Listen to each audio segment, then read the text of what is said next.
Hi guys, welcome to this new session of CFA Level 2 Equity. Today we'll be covering the next reading in the valuation, which is talking about free cash flow based valuation. So far we did the dividend based valuation approach, and I suggested to practice a lot of questions for that because a lot of the concepts and the formula, the techniques that we used for valuation, the techniques of discounting for single stage, two stage, three stage models, all of those are going to be applicable as it is in this chapter as well. So from this chapter, we have two portions. One is a discussion about free cash flows, and the second is the valuation of company using those free cash flows. So the valuation part is going to be very similar to what we did in the dividend chapter itself. So let's start with the introduction for this topic. Now, the concept of free cash flow is divided into two components. You have free cash flow to firm and you have free cash flow or equity. Before we look at what both of these are, the idea behind free cash flow is what is the cash that the management can use at its discretion after all of the major expenses have been dealt with. So once the company has some earnings, so if I was to make it a flow chart, the company has some earnings, and I'm not talking about accounting earnings. Think of these as cash. So every year the company has its operations, whatever product it makes, it sells it, and it has some earnings. These earnings are realized in cash. So they have some cash coming in every year. From this, they pay expenses.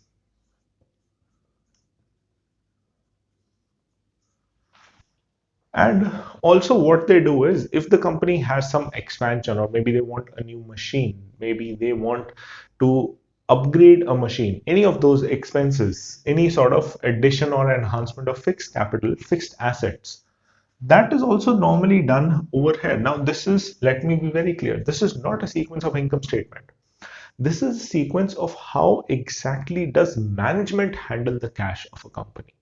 So if management wants to upgrade a machine, it would start making arrangements for that. Maybe if the management knows that after 2 years they have to upgrade it, they'll start accumulating cash for that. So the first priority is to pay the regular day-to-day expenses, the recurring expenses of the business. And the second priority becomes the fixed capital investments, or in simple terms, capex, capital expenditure. So once I have had some earnings, I pay my expenses, I do the necessary work on my fixed assets. That is the first priority from the management's perspective as to where they are going to use this cash. Now, aside from capital expense basically represents the fixed investment in the business, the long-term investment. We also have something known as short-term investment, which is the working capital investment.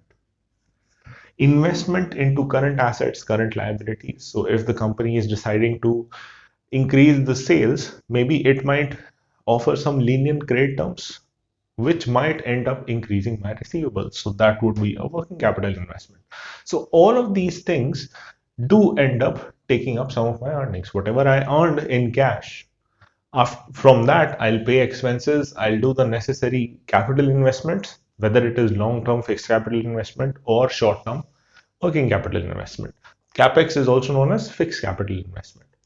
Once I'm done with this, whatever cash I have left after this, that is known as free cash flow to firm. Now, from this money, I will settle with lenders, the banks from which I might have borrowed money. So this portion, in terms of actual calculations, we'll write this down as net borrowing. So any amount that you have repaid on your previous loans, or any additional amount that you have borrowed during the year. If you borrowed more money, it would increase the amount of cash you have. If you have repaid some money, it would reduce the amount of cash you have. So basically, once the firm's expenses and cash uses have been dealt with, so everything above this, that is about the firm. Once it is dealt with, now we get to the providers of the capital for the firm. The first priority always comes to the debt. So the first transaction would be with debt. If I'm borrowing more money, it would increase my cash availability. If I am paying money, repaying the principal amount, that would reduce my cash availability. So be prepared for either of those cases. Some students do get confused that why exactly if I'm borrowing more money, it would increase my cash. Think logically. Normally, when a bank provides you a loan, there is a situation that if you are paying interest on a timely manner as per the stipulated requirement of the bank, they generally give you a lot more freedom as to where you want to use that money. So as such, management has discretion over where they want to use the money that they have borrowed if they are servicing that loan on a timely manner as requested by the bank. So we are not necessarily saying that whatever money they have borrowed, they'll pay it to equity. That's not what this diagram is saying at all. It's just saying that management has discretion over those funds if the interest is being paid on a timely manner, if the debt is serviced correctly. So just keep that in mind. Once we have dealt with the lenders, we reach free cash flow to equity. This simply means this is the cash flow that the management has discretion over in deciding whether they want to distribute it to equity shareholders or not. So I hope the basic outline is clear. Keep in mind, we will look at the exact formula for calculation of both, so don't think of this as a formula at all. Now, free cash flow to firm, free cash flow to equity, both of them have their own separate uses. This is used for valuation of firm, and this is used for valuation of equity.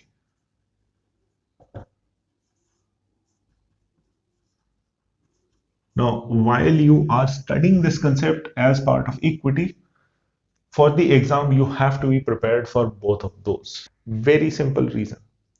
At times, I am just looking at a particular company's share as a retail investor. In that case, free cash flow to equity probably makes more sense. But we're not just doing valuation always for a retail investor to invest.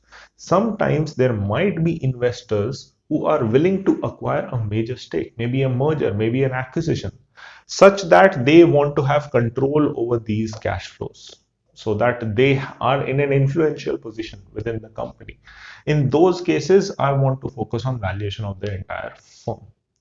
So it depends as to what the purpose of you valuing the share is. If it is for an acquisition transaction, then valuing the entire firm makes more sense. But if it's just for a retail investor, you would probably prefer valuation of equity. So for that reason, you should be comfortable with both of these.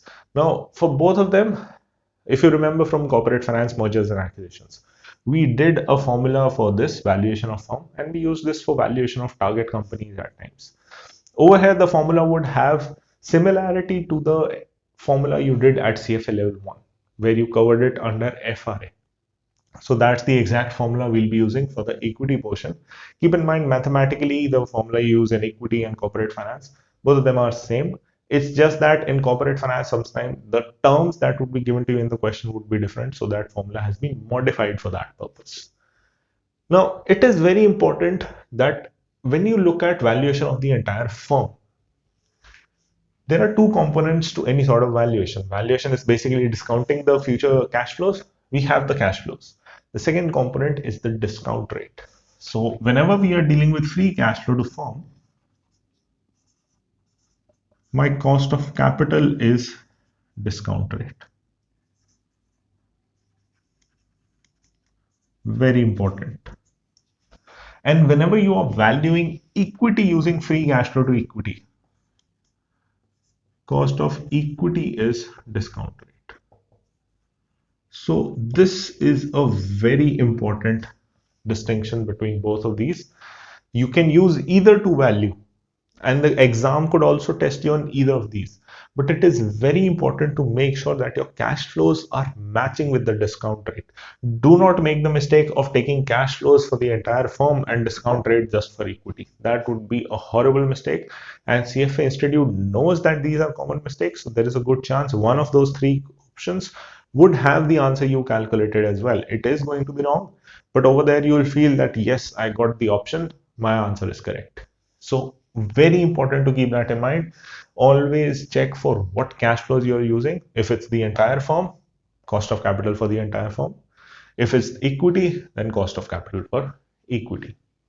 So that is the basic outlook of what we'll be covering in the further portions of this reading.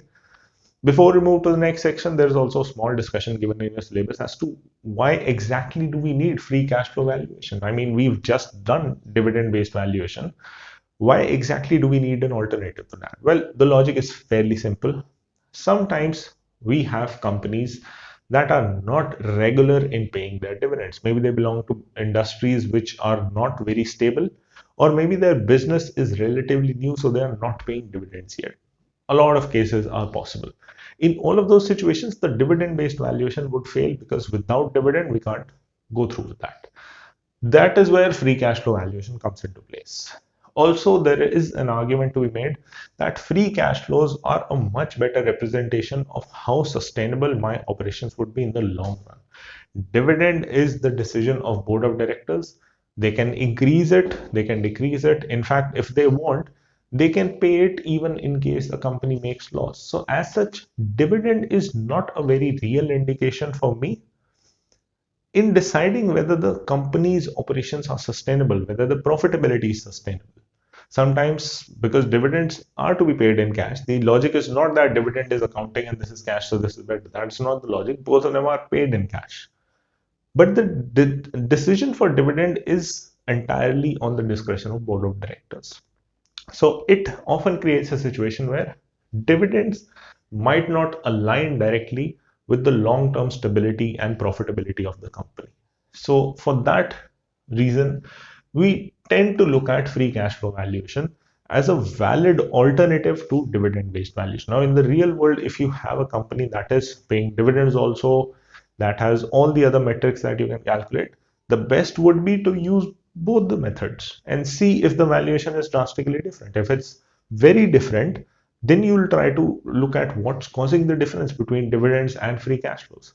But if you do both the valuations, both of them are correct, it just reinstates that yes, the company is operating well.